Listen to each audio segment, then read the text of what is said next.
that must have been 5'2" tall. Because the way it felt to me was like the only thing that was sticking out was like his shoulders and his head. And the first thing that came to my mind was I looked at him behind his desk and I said, oh my God, I said, why does a little guy like you need such a big desk? And he was appalled by that, because he had a complex, which I did not know. I didn't know enough about him. And he had a complex, he says, Schwarzenegger, you have an accent. I cannot use you for Flasche Gordon. And so I said, I have an accent. I said, listen to you, I barely can understand you. I said, who is talking here?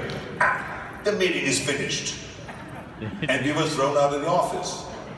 So I walk out of the office with my agent, and my agent screamed at me and says, how can he be so stupid?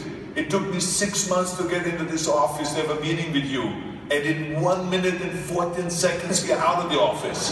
That was the fastest meeting. He says, from now on, never open your mouth again when we have a meeting. So this is how it began, the relationship. So then, interestingly enough, he bought the rights for Conan. And I was already in a contract. So he told, John Milius, the director, says, we cannot have a Schwarzenegger. He's a Nazi. And things like that. He just wanted to say anything about me not to have me in the movie. So John Milius said to him, he said, no, forget it. I want Schwarzenegger. He's the right guy. He's the only guy that can play Conan. And he basically forced his way in, and I got to be Conan.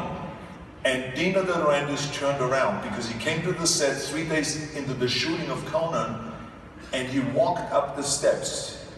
I remember with his overcoat, the Italians don't wear the overcoat, their sleeves, their hands in it.